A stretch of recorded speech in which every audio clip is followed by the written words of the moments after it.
नमस्कार दोस्तों, मैं हूं मुनीश। आज है 4 अप्रैल 2022।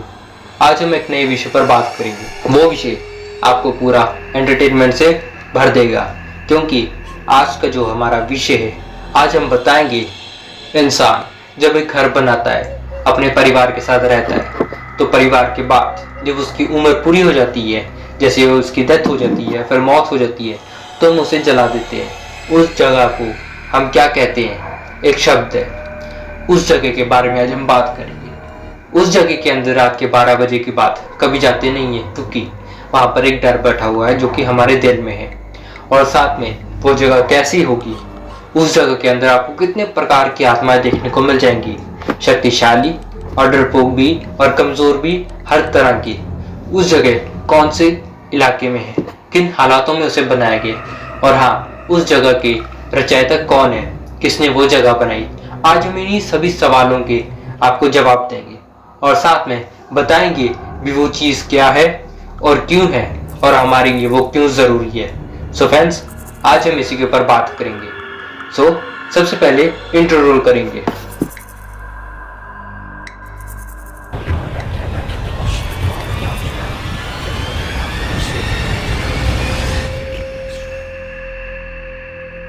सो फ्रेंड्स, वो जगह है कब्रिस्तान। जी हाँ, आपने एकदम सही सुना, क्योंकि कब्रिस्तान एक ऐसी जगह है जहाँ पर आपको आत्माओं का बसेरा देखने को मिल जाएगा। कब्रिस्तान के बहुत से ऐसे नाम हैं जो कि अलग अलग भाषाओं में स्थित हैं। मतलब कि हर भाषा में कब्रिस्तान को एक अलग नाम से दिया गया है। कब्रिस्तान आज नहीं, बहुत टाइम पुराना है, यानी कि 15,000 से लेकर 14,000 सेंचुरी के बीच में आता ही है, क्योंकि इसकी शुरुआत भी यूरोप में हुई थी। लेकिन प्रॉपर डिटेल्स किसी के पास नहीं है, तो आप गूगल पे चेकआउट कर सकते हैं। तो मैं सिर्फ आपको अपनी भाषा में कब्रिस्तान का मतलब समझाऊंगा, यह आपके ऊपर डिपेंड है। तो चलिए शुरू करते हैं। कब्रिस्तान एक ऐसी जगह है जहाँ पर आपको बहुत सारी आत्मा देखने को मिल जाए, क्योंकि इंसानी शरीर खत्म होने के बाद जब उसकी आत्मा की बारी आती है, तब वो कब्रिस्तान में ही रह जाती है। क्योंकि कब्रिस्तान एक ऐसी जगह है जहाँ पर आपको नेगेटिव वाइब्स देखने को मिल जाएंगी आर्कियोलॉजिस्ट के अकॉर्डिंगली। वहीं पर आपको नेगेटिव वाइब्स देखने को मिलती हैं, क्योंकि वहाँ पर आपको सुनसान इलाका, अंधेरा और साथ में बहुत सारी ताकतवर एनर्जी देखने को मिल जाएगी, जहाँ पर आपको आत्मा मिलने के चांसेस हो सकते हैं। और हाँ, कब्रिस्तान एक ऐसी जगह है जहाँ पर आपका इंसानी शरीर खत्म होने के बाद आपकी आत्मा का वहीं पर ही बसेरा होगा। कई ऐसी भी जगह है जहाँ पर चर्च के पीछे ही कब्रिस्तान बना दिए जाते हैं, क्योंकि कुछ लोगों का मानना है कि अगर भगवान की शक्ति ग्रेवयार्ड को कंट्रोल कर सकती है तो अच्छी बात है, क्योंकि हर ग्रेवयार्ड के अंदर कोई ना कोई ऐसी ताकतें होती हैं जो कि इंसानी वर्ल्ड के अंदर आके उसे कंट्रोल करना चाहती हैं, लोगों को परेशान करना चाहती है। तो इसीलिए कई जगह पर चर्च के पीछे ग्रेवयार्ड बनाए जाते हैं, ताकि भगवान उन दुष्ट आत्माओं को अपने वश में रख सके। लेकिन कुछ ऐसे भी मान्यताएं भी ग्रेवयार्ड में से अगर कोई कबूतर, कोई पंछी अमावस की रात उड़े और किसी के घर में जाकर बैठ जाए, तो ये भी कहते हैं घर के अंदर परेशानी आनी शुरू हो जाती है। क्योंकि कुछ ऐसी भी ताकतें होती हैं जो कि इंसानी शरीर के अंदर आती हैं, लेकिन जाने की बारी आती है तो कबूतर या फिर पक्षी को ही चुनती हैं, या फिर किसी भी ऐसे अन्य जानवर को चुन लेती जो ग्रेवयार्ड के अंदर होता है। और उनका भी एक खास दिन होता है, या तो अमावस की रात या फिर महापूर्णिमा की रात। लेकिन ग्रेवयार्ड में से निकलना मुश्किल नहीं, थोड़ा बहुत नामुमकिन है, क्योंकि वो एक ऐसा वर्ल्ड है जहाँ पर आपको आत्मा दिखने को मिल जाएगी। वहां पर जिंदा नहीं दिखेगा रात में, क्योंकि रात को अगर आप वहां पर जाओगे तो आपको इतनी नेगेटिव वाइब्स मिलेंगी कि आप परेशान हो जाओगे कि मैं क्या कर रहा हूँ, कहाँ हूँ। क्योंकि वहीं पर ही आपको आत्माओं का बसेरा, आत्मा आपको देखने को मिल जाएंगी, लेकिन आत्मा आपको देख सकेगी, लेकिन आप आत्मा को देख नहीं पाओगे। कुछ लोग ऐसे भी होते हैं जो कि तांत्रिक होते हैं, जो कि कब्रिस्तान में से कोई ना कोई आत्मा उठा लेते हैं, कोई ना कोई ऐसी चीज वहां पर गाड़ देते हैं। जैसे कि एक बुरी शक्ति होती है, उसे शरीर में से निकाला जा चुका होता है, उसी को रात के ठीक 12 बजे से लेकर 3 बजे के बीच में उसे गाड़ दिया जाता है कब्रिस्तान में, क्योंकि वही टाइम उसके लिए परफेक्ट भी होता है, ताकि उसे कोई प्रॉब्लम ना आए बाहरी इंसानों को।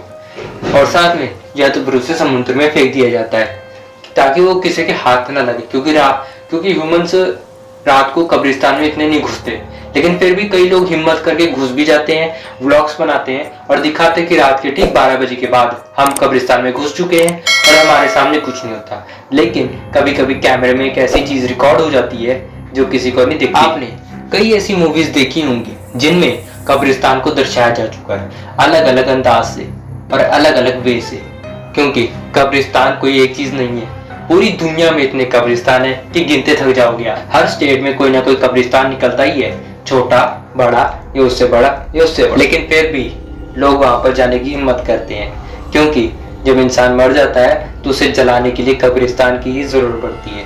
लेकिन आजकल कब्रिस्तान में घुसने के लिए भी डॉक्यूमेंट्स की जरूरत पड़ती है, क्योंकि अगर इंसान मर चुका है तो उसके कुछ डेथ सर्टिफिकेट और कुछ लीगल सर्टिफिकेट भी लग जाते हैं, जो कि हमें कब्रिस्तान की मतलब चीफ को शो करने पड़ते हैं ताकि अंतिम संस्कार कर सके, क्योंकि वो बहुत ज्यादा जरूरी होता है। तो हम बात कर रहे हैं कब्रिस्तान यूरोप से शुरू हुआ था 17वीं सेंचुरी से, लेकिन ये पक्का दावा नहीं है, लेकिन गूगल के अकॉर्डिंगली वहां पर लिखा हुआ है, आप चेक कर सकते हैं। क्योंकि कब्रिस्तान कोई मजाक तो है नहीं, जहाँ पर जाए वो साइट सीइंग करने के लिए इलाका तो है नहीं भी जहाँ पर जाए घूमे फिरे और आ गए। अगर आपका कोई गुजर गया है, भगवान ना करे, तो आप उसे वहीं पर ही लेकर जाएंगे, तो आप थोड़ी देर के लिए उसके लिए आप उसे वहीं पर ही देखने जाएंगे, उसके साथ थोड़ी देर बात ही कर लेंगे, उसकी मतलब कि जहाँ पर उसे दफनाया गया है या फिर जलाया गया है या फिर कोई ना कोई ऐसी चीज गाड़ दी होगी आपने जहाँ पर आपको देखने को मिल जाएगी। फॉरेन में होता है, वहां पर जितने भी ग्रेवयार्ड है वहां पर सभी के सामने एक पत्थर लगा दिया जाता है जिसमें लिखा जाता है भी नाम, फिर कितने से लेकर कितने तक, और वहां पर लोग आते हैं, फूल चढ़ाते हैं, मतलब की बातें करते हैं और साथ में बहुत सी और बातें भी करते हैं उनसे, ताकि वो अपने मतलब के दुख हल्के कर सकें। लेकिन फिर भी वो अपनों के करीब होते हैं, क्योंकि उन्हें पता है भी उनका जो मन है वो अपनों के साथ जुड़ा हुआ है, और वो ही आपको दर्शाता है। कभी कभी तो आत्मा ऐसी होती है जो कि आपकी शरीर के साथ जुड़ जाती है कब्रिस्तान में जाने के बाद। कभी कभी हो भी जाता है कि कब्रिस्तान से कोई ना कोई उठता है, आपके घर आपको परेशान करने के लिए आ जाता है, क्योंकि कब्रिस्तान से जितने भी आत्माएं उठती हैं 90% पक्की बात है कि वो बुरी ही होती है, क्योंकि ज्यादातर इंसान जब मरता है तो बुरी आत्माएं निकलती हैं, या फिर एक और जो कब्रिस्तान होता है उसे अंदर हमेशा मतलब की धुंध और साथ में सन्नाटा ही रहता है। माँ का दूसरा वर्ल्ड वहीं पर होता है, जिसके अंदर हमें मतलब कि ह्यूमंस देखने को मिलते हैं, जो कि रहते भी वहीं पर, एक दो जने रह लेते हैं, जैसे कि बाबा हो गए, अघोरी हो गए, वहां पर जाकर वो मतलब कि योग करते हैं, जैसे वो भगवान के साथ जुड़े रहते हैं। आत्माओं की जो दुनिया है वो कब्रिस्तान दूसरे नंबर पे मतलब कि नाम का है। जैसे कि आत्माओं का वर्ल्ड होता है, वैसे ही कब्रिस्तान भी एक ऐसी जगह है जहाँ पर आप गॉड के साथ कनेक्ट हो सकते हैं, लेकिन अगर आपका मन ठीक रहे, क्योंकि आत्माएं आपके मन को डगमगाने के लिए काफी होती हैं। और साथ में कब्रिस्तान में जाने की भूल आप कभी मत कीजिएगा, खासकर रात के 12 बजे के बाद, क्योंकि अगर आप रात के 12 बजे के बाद जाएंगे तो आपको पता ही है, जो कि मैंने आपको पहले ही बताया था, आपके साथ क्या क्या हो सकता है। लेकिन इसकी कोई गारंटी थोड़ी ना है भी आपके साथ आत्मा वही करेगी जो मैंने आपको बोला है, इससे बुरा भी कर सकती है, चाहे तो आपको उल्टा टांग दे। वैसे भी आपको पता ही है इतनी सारी हॉरर मूवीज है जिसमें आपको कब्रिस्तान दर्शाया जा चुका है, छोटे से बड़ा, बड़े से बड़ा। आपने बहुत सी मूवीज में भी देखा होगा भी कब्रिस्तान कैसे होते हैं, लेकिन आप इंडिया में भी एक बार कब्रिस्तान देख चुके होंगे, क्योंकि इंडिया की कब्रिस्तान और फॉरेन के कब्रिस्तान में बहुत बड़ा अंतर भी है, जमीन आसमान का। क्योंकि वहां पर लोग को दफनाया जाता है, यहाँ पर जिंदा जलाया जाता है, मतलब की आत्मा की बॉडी को जलाया जाता है। फिर भी वहाँ के कब्रिस्तान साफ सुथरे भी रहते हैं, वहां पर आपको काम कर्मचारी भी देखने को मिल जाएंगे जो कि कब्रिस्तान की देखभाल भी करते हैं दिन में।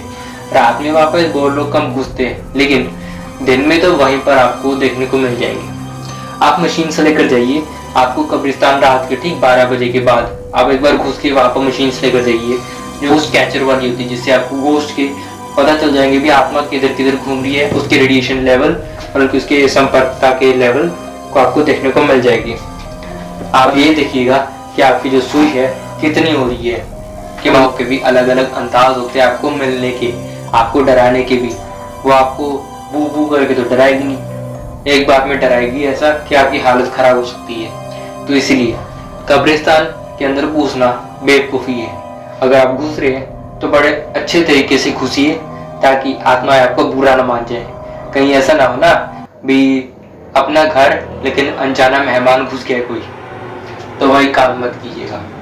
सो फ्रेंड्स, ये था आज का हमारा टॉपिक कब्रिस्तान के ऊपर। सो फ्रेंड्स, अलविदा, नमस्कार।